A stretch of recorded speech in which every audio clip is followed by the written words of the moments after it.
Oh, how I've missed being able to play and cover handheld Idea Factory compile hard games. It's been 2 years since my last Neptunia review.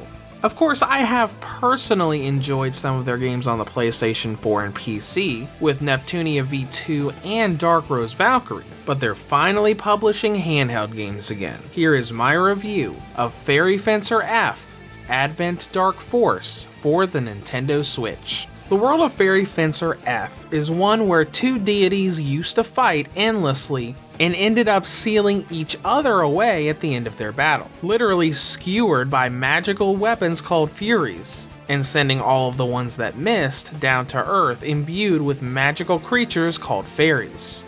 This story revolves around Fang, a lazy slouch of a person who just happened to be worthy to pick up one of these Furies and becomes what is known as a fencer. After meeting his fairy partner, he is literally dragged into a quest to find all of the different Furies and revive the goddess to restore peace and grant any wish of his choosing. Now, I will admit this story is pretty good. There's a lot of good character development once you reach the halfway point, but it doesn't have a great start. Fang is someone who doesn't want to go on a quest, doesn't care about saving the world. All he wants to do is lay around, sleep, and eat all day, every day. I'll admit that his character does get a lot better later on, but his and the other characters' kind of quirks are pushed so hard to an overbearing level that it feels like almost the entire first half of the game is you just getting through the story scenes while hating certain characters until they start getting good. Granted, when the story gets good, it gets really good, but it takes quite a while to get to that point.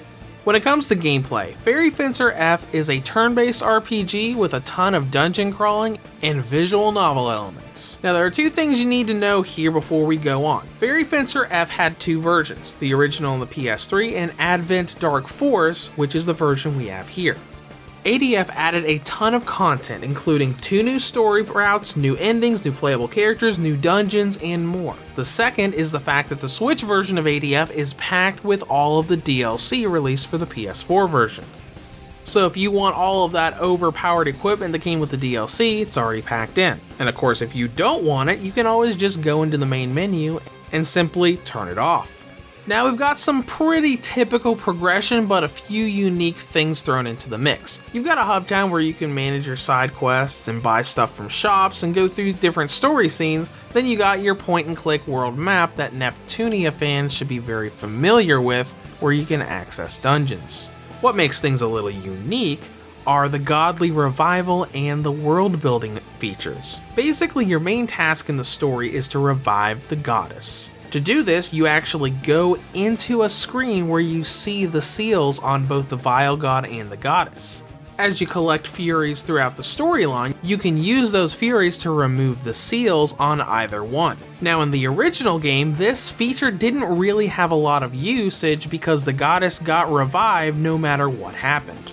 But in ADF, the story will change between the 3 different routes, the original Goddess route and the 2 new routes added in ADF, depending on how many swords you take out of the seals and who you take them from.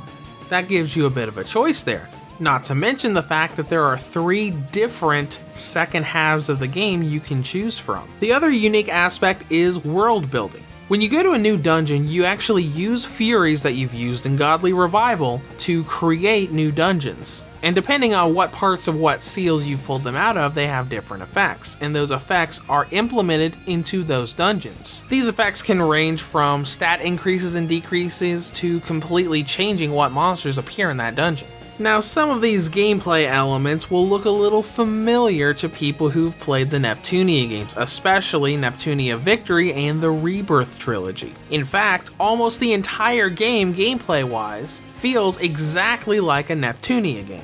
You move around dungeons in the same way, and a lot of the dungeons are designed extremely similar to one another, if not blatant mirrored versions of past dungeons.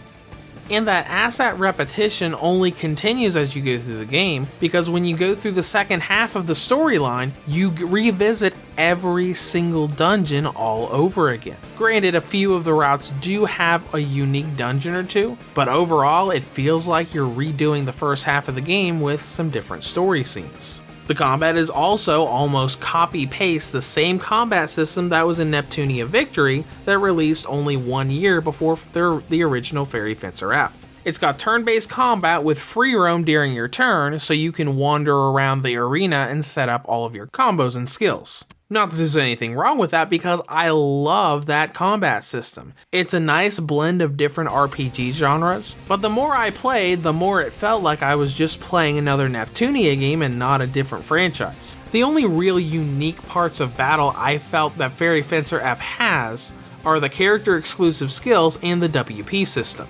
Instead of learning new skills, abilities, and combos when you level up, you gain points for each battle you take part in, and you can freely use those points to learn whatever you want, be it stat increases, passive abilities, or new attack combos. Now let's get on to content and length, because there's a lot you can do in this game after you beat the game. You can carry over pretty much anything and everything you want in New Game Plus, including characters that are exclusive to certain story routes.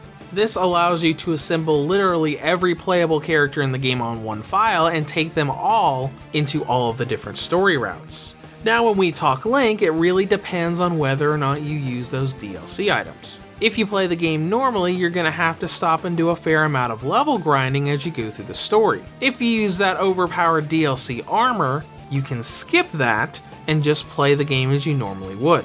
To put a time frame to that, playing it normally will get you to the end of the Goddess route in about 25 to 30 hours. Playing with the DLC items will get you to the end of the Goddess route in about 18 to 20 hours. Plus another 8 to 10 hours for each of the other story scenarios if you want to go and see how the story changes. Now let's get to presentation, which is probably the most important part of this review. Graphically, there are quite a few jaggies on the character models, and when you got it in handheld mode, there is a blurring effect for objects that are pretty far away from the camera, but overall it doesn't look bad. But the frame rate is all over the place. When you're wandering around dungeons, it jumps from anywhere between 25 and 60 frames per second, and more importantly, when you're transitioning between floors and into battle, the frame rate stutters a lot. If you're familiar with how games like Neptunia Rebirth 2 and Rebirth 3 played on the PlayStation Vita, it's very similar to that here. Thankfully, this is a turn-based RPG, and they actually added a shadow function so you can turn shadows off to improve loading stutters, but it's still very noticeable. The other performance mishap is crashing. It doesn't happen very often, but I did have the game crash around 4 or 5 times on me in about 30 hours of gameplay. Nothing specific seemed to trigger these crashes, but they happen nonetheless. Now, before we close this review out, let's talk about battery life, which isn't bad. Fairy Fencer F has a battery range of 2 hours and 39 minutes on high settings, up to 3 hours and 11 minutes on low settings. About the average that I've been getting from a lot of games lately. Now in conclusion, Fairy Fencer F on the Switch debuts in such a way that it will feel very, very familiar to Neptunia handheld fans. Now the downside, it definitely has some issues with asset repetition and game performance, but anyone who can get past the frame rate and the loading stutters will find a cute and fun RPG with a ton of content and a lot of different story choices. Reviews to Go rates Fairy Fencer F Advent Dark Force for the Nintendo Switch a 7 out of 10. If you have any comments or questions, feel free to leave them below or head to the website at reviewstogo.com.